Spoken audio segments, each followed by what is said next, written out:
Hello and welcome to the Claret Blue podcast. Just a little bonus video to start the week for you before we get into our Q&A, and we're going to chat some transfers as well, John. It's the January transfer window, every journalist's favourite time of the year. Not. We are here to do a Q&A, but a question that kind of branched out a conversation that you and I had that we've kind of felt like that's probably a little kind of bonus episode in itself, really, rather than kind of hide it away in a Q&A. And that was like the kind of sense of what Villa need to do to finish in the European places again. Because it's easy to say things like, oh, Villa can't afford to lose too many games. Well, how many can they afford to lose as a kind of average of finishing in a European place? Villa need 65 points. Do they? I don't know. So we've had a look at some of the data over the last 10 seasons of the averages of 4th, 5th and 6th, how many games they tend to win, how many points they tend to get, and kind of track where Villa are. I've been off for most of the last 2 weeks. I think you might have been as well. Just had holiday to take up. So obviously I still wanted to go to all the Villa games. I worked when Villa played, basically, and then the rest was off. Yeah, that's pretty much the same as me, just kind of working around the edges. So the podcast, we didn't have too many videos go up because we had different things to do outside of work. Not that this is work, but you know what I mean. So hopefully we'll have much more videos kind of coming up quickly, especially in this month where Villa. Yeah. I mean, again, I'm going to keep saying at the time of recording, but at the time of recording, Villa haven't made any signings yet, but they are busy. And while you said at the start that it is a difficult month to, not difficult, but it's a very hectic month for reporters and stuff. It's nice to see that Villa are being active from the get-go. Obviously, we want to see new players come in and the team strengthen. So we'll get into that kind of later on in the week. But yeah, I'm good. To be honest, looking at Villa's results recently, I remember saying in a preview, probably pre-Man City, actually. And I remember saying that I'd probably take about 7 points. I think that would be a decent return from our next 4, which was obviously City, Newcastle, Brighton and Leicester. And that's exactly what... Did we get that? We got 7 points, didn't we? Yeah. Beat City and Leicester, through to Brighton. Yeah, we should have beat them, to be honest. Exactly, yeah. So I'm I kind of sat in bed again thinking about Villa, and that was my thinking. It was, well, actually, you know what, 7 points is what I would have taken. Well, maybe not taken, but I would have accepted 7 points. Yeah, kind of relatively. Really, it should have been 9. So we were, very close to getting what I would consider a good return from those matches. I didn't expect anything more than 9 points, and we got 7. So it's okay, and we are, as we're going to get onto in this episode, still very close to those Champions League places, and we're past the halfway point in the season now. You can say that. I saw a post on social media that kind of had Villa's last 10 maybe results, and it was the loss to Newcastle and Forest, I think, are the only 2 in that period. A couple of draws in there as well, but a fair share of wins. And it was like, whoever posted the tweet was kind of like, it doesn't feel like we're on this kind of run. Because we've actually taken a lot of points, do you mean? It feels like Villa aren't playing very well, or we're not getting the results. But when you look at, we're not playing very well. But when you look at the fixtures or look at the results, we're doing okay. We're chipping away is how it feels like. But if you kind of took everything away and thought, how do you feel about Villa at the moment? You'd probably think we're on a kind of downward trajectory, or we don't feel great about what we're seeing. But if you're still in and around the positions that Villa are in, and you're still picking up points like Leicester, didn't play well, but we won, that's kind of... It's not okay, because you want to see us win games, be comfortable and score loads of goals and fly up the league, win 5 in a row like Newcastle have. But overall, the results are better than most of us feel, I think. And that's why I did a piece after the Leicester game, basically. So, I know that we didn't play. In fact, we played pretty dreadfully. First half was terrible. The first half was one of the worst halves of football I've seen from both teams. Leicester were probably worse than Villa, but considering the level that Villa are at, you expect that though. You expect Leicester to be bad. That's the point. Yeah, if anything, Leicester are probably quite good, but considering if we want to bash Villa, I'll bash them as well. I just put a piece out basically saying, well, Villa are 3 points off 5th, which should be Champions League. But if you want to kind of say, no, we can't count on it yet, then, well, okay, 4 points off 4th, which is even more sort of really 4 points off the top 4 after everything that we've kind of felt, I suppose, would be the right way of saying it, in the last 2 months anyway. We are in the top 8 of the Champions League. We're basically at the halfway stage in the campaign. It's something I said earlier or last month even, saying that we are pretty close to what would be a perfect scenario, I think, in terms of if we were fourth already, you'd kind of go, well, to be in the top 8 of the Champions League and the top 4 of the Premier League come January, we'd all take that. And we're 4 points away from that. And we've said many a time this season, you can identify those 4 points very easily. Yeah. And I'm not going to kind of go over it because I did before, and it did feel like, well, it's football. You have to defend that 96th minute set piece. If you don't against ball, then that's your fault, no one else's. So yeah, my kind of feeling is like, well, no, Villa haven't played particularly well, but I almost don't care too much because a lot of the others aren't either. Exactly my point. So maybe which is why we are where we are. Yeah, maybe this year in the Premier League there is just a kind of more balanced level throughout the division. If Villa had beaten Bournemouth because Bournemouth weren't as good as they are this year, or the results like Forest, we got something against Forest and we should have anyway. I think we wouldn't be as negative because we would have been, however many points more further ahead. So I do think it's kind of our level is also a result of other teams being good. And that's kind of reflected of when we don't play well and we're in 8th still. And it doesn't look particularly good in the table, but actually, well, it's 3 points off 5th, 4 points off 4th. We've done 20 games.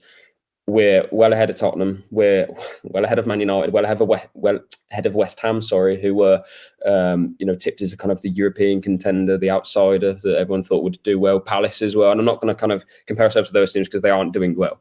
But I didn't see too many kind of shouts for Villa to have pushed on and been in the top 4 this season anyway from us fans. For me, it was, finish 6th place. That would be a brilliant season. And we are obviously much closer to 6th as well. So, as we'll get on this video, I do think it's still going to be a big challenge for Villa to finish in those Champions League positions because there is traffic there. We've got to improve. Man City, I think they've had their worst spell, to be honest. And I think that they can definitely put up a fight to be in the Champions League this season. You've obviously got Forest there who are starting to annoy me now. They need to drop down. And Newcastle as well, who, I tipped at the start of the season to finish 4th, to be fair. I just think their 11 is a fantastic side. Injuries permitting, that is, of course, if they miss Isak or Tonali or whoever else, they are quite light. But Villa are in a strong place in the standings, and that's my focus. I'm under no illusion, and no one else is that. Unai Emery and his players, they all know that they need to increase their level. But I always say you can kind of flip that into a positive and think, well, actually, I do think Villa can only get better from here. To be honest, they haven't even shown their best level yet this season, and we're 4 points off Chelsea, who were in a title race a couple of weeks ago. So. I think you've just got to be really balanced with where we are and accept that we're only halfway through the season as well. We've got a long way to go. That could go either, one or two ways, but we've proven that we are capable, especially under this manager, to put a run together. And that's something that we'll have to do at the back end of the season. I'm pretty sure of that. One of the questions that we had in the Q&A that's coming later in this week and kind of sparked this whole video was from KT3 Villain, who said, to reach 68 points, which is last year's total, we need to average 2 points per game over the next 18. Are you still optimistic about finishing in the European places? Now, don't answer that yet because we'll come back to it once we've kind of looked over the averages of the last 10 years. We're currently averaging 1.6 points per game. So we're under no illusions, as we said many times, about like we're sugarcoating it and we're saying that Villa are better than they are. We're not. We're pretty rubbish more often than not in terms of performances, and we've thrown away points that we should have got. And if we are going to finish in the European places, we have to be much better in 2025. That is an absolute fact. If we carry on the way we are, we won't finish in the European places, but I can't imagine that Villa's second half of the season will be as bad as the first half. And as we said, the first half wasn't bad in terms of where Villa are, but the performance level has to increase to beat the better sides. Leicester, for example, we wouldn't have won that game against probably, 15 other opponents on Monday night. So, Saturday. When was it? When was the game? What, Leicester was a Saturday. Yeah, so I'm still in that period. I don't know what day it is. So Villa have to be better is kind of what I'm saying. We've got the averages here of what 4th do, 5th do, 6th do, where Villa are so far and where Villa would be expected to be if you kind of duplicate the first half of the season, basically. And then we've also broken it down. I've got a second screen here, by the way, for people who are watching, every season. So I can tell you who finished 5th in 2020/2021 and how many games they drew. I've got like every kind of detail. Yeah. So how do you want me to go through this season by season or just the averages? I think the averages are better because I don't think the season by season matters because some seasons there are poorer teams and better teams. I think this season is a better team season. Yes. I think the averages are the best thing to go off. Okay, well, let's start with fourth then, because I think most people would think that finishing fourth was less likely than finishing sixth. I haven't gone to seventh. I think top six is where we want to be talking here. So the average for fourth, the average points is 70.1. So let's just say 70 points. But obviously got 68 last year, finishing fourth. That's winning. And again, we've got decimal places here, so make of that what you will. Winning 21.5 games, drawing 8.6, and losing 8.8. So winning 21, drawing 8, losing 8, roughly, on average, over the last 10 years, gets you fourth. Now, Villa so far have lost 6. So that means we can afford to lose another 2-3 games on average to finish fourth, which feels unlikely, doesn't it, to only lose 3 in 19. 18. Yeah, my main thing with these averages, and we'll go into the next position shortly as well, my main concern is the wins. That's kind of I think if we kind of focus on the defeats too much, we get in a kind of cycle of because we could lose the next 2 and be like, oh, that's it, we've lost as many as we're allowed to lose. How many draws have we got, for example? We have 5 at the moment. 5 draws, and then we're looking at about 8. So if we draw 3 in a row and we say, oh, but at least we didn't lose, well, again, winning games is the key here. So I think when we talk about these averages, I think wins is the best kind of barometer.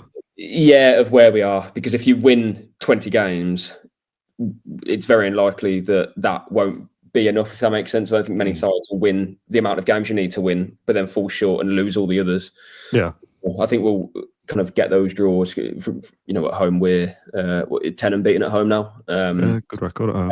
Best home record in the league. We have played a couple more games than some tems. It doesn't feel like that though, does it? But yeah, for me the wins are the most important thing here. So that's kind of my focus with these. Yeah, it also depends on how these things come. Me and my dad were saying before Leicester, like, Villa need to win, say, another 11 games this season. Or if you don't, the longer that you go without winning, it becomes like you got to win 11 in 19, 11 in 18, 11 in 17. The game starts to run out. So if you get them, obviously it goes without saying, get them sooner rather than later, you've got more wiggle room for error. Yeah, it's probably a good kind of point for me to mention what I was going to say later in the episode of, actually, I think Villa need to win quite a few of their next games. And I know that's like an obvious thing to say because we're already behind of where we want to be, not far away. But the fixtures, I don't know if you've seen the fixture list that we have done, but I do think the back end of the campaign is really difficult, basically from April onwards, mid-March even. We played Liverpool mid-March, and then after that you've got, and I'll just rattle these games out, you've got Brighton, Forest, Newcastle City, Fulham, Bournemouth, Tottenham and Man United. The only other game in there is Southampton away. That's our final X amount of games. I'm not going to read them on here, but that's the difficulty that we've got. But then in our next 5, you've got Everton, West Ham, Wolves and Ipswich, and then Arsenal as well in there too. But that 4, Wolves, Ipswich, Everton and West Ham, those are sides who are, do we call West Ham relegation threat? I'm not too sure, but the rest of them definitely are. And West Ham are, a poor team and we play them at home. So I'd like to think that we can collect. You've got to be winning 4 out of 5, haven't you? Yeah, I'm not going to say maximum points, but that is if we only win 2, let's say, of that, and we draw away against Wolves, draw away against Everton, those are big opportunities missed for me. You could look at it another way again and say, well, in our last 6, we're playing teams who should be around us pretty much, apart from hopefully Tottenham and Man United at the end of the season, who may have nothing to play for, which could be obviously a benefit for us in the last 2 games of the season. But the other teams, we may have to beat them to go above them. Last season we were being chased. This season we're going to do the chasing. And I think that could suit us. We did that in the first season under Emery to get 7th and in the end could have finished 6th. So, kind of going off course from the averages a little bit here, but just to kind of paint the picture of where Villa are in terms of the fixture list and where these wins are going to come from, I do think we need to pick up quite a few from now until the end of February. I suppose a counterpoint to that would be that when you're in the back end of the season and when Villa are the chasers, you're kind of thinking, oh, we've done our job, but Tottenham have won, or I don't know, Brentford have won, or whoever it is that we're kind of competing with in that first season. Brentford were up and around the top 8, weren't they, at one stage under Emery? You kind of think the other teams are it's out of our hands what they're doing. But if we're playing them at the back end of the season and we're getting the results, it means that Tottenham definitely aren't, because we're the ones that have beaten them in that kind of penultimate week or whatever it is. So you could kind of flip it in that sense that you know that they're not picking up points at the back end of the season because we're the ones that have taken them off them. Yeah. Everyone's going to play everyone twice, as I always say at the start of the season. So you make your own luck, don't you, over the course of that. Let's go and look at the averages for fifth, which is very, very similar to fourth, as you probably would expect. 67.5 points, 20 wins, 7 draws, 11 defeats. So you can afford to lose a couple more games than you would to finish fourth. But points-wise, it's a win difference between fifth and fourth. And we're all expecting, as it stands, fifth to be a Champions League place, as we did last year, by the way. But the coefficient is much more in England's favour this year, that it would be a drastic drop-off for fifth not to be a place from this position. Two places as well for the top 2 nations, and we're top by a good distance. We're top by a while, yeah. So even if we have a fall-off, we should still be in the top 2 countries. So fifth is like 95%. A Champions League place, I would say, as a number plucked out of the air. Yeah, that'll do. So the difference between fifth and fourth in terms of the points is a win, basically. So if Villa are good enough to finish fifth, in theory, they're good enough to finish fourth, because it's so little between it. But the fact that there's that little bit of extra wiggle room to have that fifth is a nice thing to be able to aim for, I suppose. Yeah, and as I said earlier, there's traffic at the moment, and are we going to finish above Man City and Newcastle? And I'm going to give Forest credit here as well. They are where they are, and I don't know if they're going to win against Wolves tonight. Probably will. That's 3 teams would have to finish above to finish fourth, and we've got Champions League, and our level hasn't been fantastic. I think that's quite a lot for us to do. But fifth, I do think, is absolutely attainable. That's only finishing above 2 of those 3 teams. We can definitely do that. So fifth is my target, to be honest, this season. And if we don't get it and we finish 6th, get Europa League, maybe 7th is Europa League as well, depending on coefficient and who wins the FA Cup, etc. Europa League would also be a success for me. But I said in the previous episode, 5th would be an opportunity for us wasted, I think, if we don't get it this season, because I know we can. I know we can finish above those teams. I do expect a bit of a drop-off from Forest and Newcastle as well. You know, good team, but we know we can compete with them. The only other point I wanted to raise on this as well, we play Forest at home, Newcastle at home, and Chelsea at home as well. You know, Chelsea have had a poor run of results. We know they're a good side, but they've got injuries now, defensively a bit shaky because of those injuries. So I'm not, discounting them either. I do think they'll finish in the Champions League positions because they've got one of the best players in the league in Cole Palmer.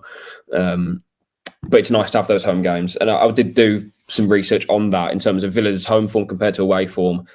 Our home matches for the rest of the season are, I think, quite clearly more difficult than the away games that we're playing. I'm pretty sad, but I was looking at teams' home form compared to away form. The teams we were playing at home, they have good away records, whereas quite a few of the teams that we're playing away have quite poor home records, basically. It doesn't quite correlate in terms of league positions, but actually what results they had in the first half of the season. And I know that would be different because teams play different teams, but you can kind of work out we've got quite a tricky run of games at home, but I prefer that because, as I said, we have a good home record. We are strong there. We don't win every game, but we haven't lost apart from Arsenal this season. So, the home matches, West Ham, Ipswich, good home games. But then you've got Chelsea, Liverpool, Forest, Newcastle, Fulham and Tottenham.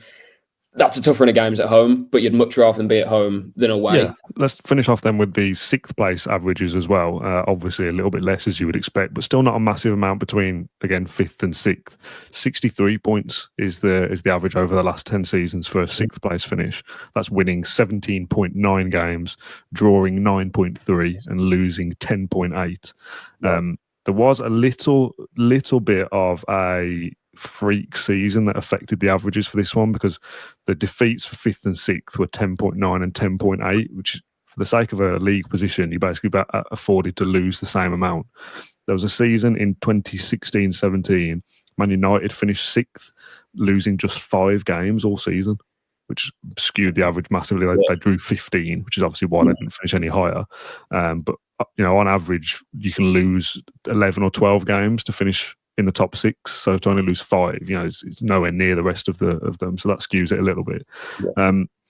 Where Villa are at the moment, played 20, won 9, drawn 5, lost 6, 32 points. That's 1.6 points per game, as we said at the top. Mhm. I've got like an expected finish here, which I basically doubled it because I'm halfway through the season plus what. So I've doubled the wins from 9 to 18. I've not doubled the draws or the defeats. I've just done them double -1 to get it back to 38. So that's drawing 9 and losing 11, which kind of tallies in with the averages.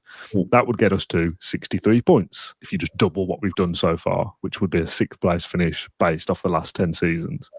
If you average our 1.6 per game by 38, it's only 60.8 points. So our form suggests that we're not going to reach the average to get into Europe. But if you double our first half of the season again and tweak it a little bit, we would. Now, the point I'm making here to end this little video is we would all, listening to this or watching this, would suggest that Villa's season so far hasn't been very good and we have to be better in 2025. But if you basically repeat what we've just done again, we're very, very close to Europe. So this isn't like a drastic improvement to go from a bottom 3 contender in 2022 to be 7th that Emery did in his first season, and be a massive improvement, and we have to win games on the bounce to get there. Villa have to be marginally better than the first half of the season to finish in Europe, and that is not drawing to Bournemouth, not throwing away the win at Forest, being able to beat Brighton, being able to beat Man United at home. There's so many fixtures this season where Villa, if they were slightly better and held on and the concentration was there, or we didn't do something silly ourselves, we'd be better off. So my kind of point to answer KT3's question at the very start about, are you still optimistic about finishing in Europe? Yes. Because even if we do what we've done it so far, again, we'll be very close, and I fully expect us to be better. Yeah, I'm expecting us to finish in a European position. I am. I'm not expecting us to finish in the Champions League, but I know that we can do it, and we will be stronger after the January window. If they don't get to the Champions League semi-final, which is a possibility, no, they might not get to the semi-final of the Champions League. Hopefully they do. But if they don't, they have 6 games remaining of the season, I believe, which I thought it was going to be more than that, to be perfectly honest. But they would obviously have a week between those games as well. So I would back us to get some, a strong amount of points in those last 6 games. They are difficult matches though, but this is a Unai Emery video meeting lasting 5 days before these games. It's a do or die situation as well, isn't it? If we're saying Villa need to win 18 or 19 and they've currently won 9, if we get to that last 6 or 7 games and we need to win 4, that's not impossible. Games we're playing in that last 6 as well are either against sides who I think will be around us, so a chance for us to go above them. If we're behind them, which I think we may be. Or they're against teams who I think their season could be over. So after the quarterfinal second leg, basically, Newcastle at home, Man City away, Fulham at home, Bournemouth away, and then Tottenham at home, Man United away. That is at any point of the season, that's quite a daunting run of games, but you'd back Emery over the course of a 6-week period. This is our season now. If we are 4 points behind Newcastle, okay, we'll win that, and you go a point behind. I have this kind of, the way I think about it when we're chasing, and I did this when Villa were going for the Conference League in Emery's first season, my thought on it was, well, okay, we need to just presume that we beat Newcastle at home and we beat Forest at home, because if you don't, well, then you've got a massive, kind of mountain to climb then, really, because that's an extra 3 points you've got to make up. So in my head, I'm thinking, well, actually, we're level with Newcastle, and I'm not going to work out the points because Forest have still got to play later tonight, but you can do it afterwards. But that's kind of how I think about it. And then that home game, you go into it, and then if you are 3 points behind or 2 points behind, well, that's your cup final that's your opportunity, isn't it? It might be a daunting fixture list, but it's your opportunity to go, we need to win 4 out of 6 here or whatever to do that job, and it's doable. Yeah. If we've had a good run of form before that, we've played the Champions League, but now we know, okay, we've been knocked out of the Champions League. We want to have it again next season. We need to win this football match this afternoon. Like that, have a bigger motivator. So that's why I feel confident about where we are still. I think we've got a lot more to give, and I think we can. It's just staying, as I've said for months now, just keep yourself in a position where you can catch that team. In the last 6 games of the season, if we have an opportunity to finish in the 5th position, or maybe even 4th, difficult games, yes, but also massive opportunity to do it. And I'd back us to do it at Villa Park. The players' confidence will be high because they know that if they win the game, they're in the Champions League position with 4 games remaining, 2 against sides who might not even be in Europe, and the season's done in Tottenham and Man United. there's ways of looking at it rather than just thinking, oh, that's difficult and this is this. But as I said, closer to the top of the show, I do think these next 5 games are really important for us. So I don't think we can afford to be drawing to Everton, losing at Arsenal, beating Ipswich, and then not West Ham. I think we need to be getting wins on the board here. Go to Molineux and win for the first time in donkey's years. That's what it feels like anyway. So yeah, we need to be racking up wins in the next few weeks. If we do, then we can approach that second half of the season. If you get what I'm saying, if you split the two kind of periods up in the rest of the season, we can approach that with we're still here, we're still fighting. The Champions League may be over at some point, but we want it again, and this is our kind of opportunity to get it. Or you just win the Champions League, and then we don't have to worry about the last half an hour of discussion about points per game. Anyway, John, thank you for that. I didn't want this to be a question in a Q&A that gets lost, because I knew it would be a kind of meaty conversation, and it's something that we hear all the time. As we said at the start, we can't afford to lose too many more. We need to get a certain amount of points. Well, this is kind of where the averages are, and I can post the full data in the comments, possibly, if people do want to kind of see how many wins the team in fourth got in 2016-17. Oh, I've got that information if you want it. John, thanks for joining me. Thank you for watching along or listening to this episode of the Claret Blue podcast. We'll be back again on Tuesday with the regular Q&A. Cheers for watching. We'll see you then.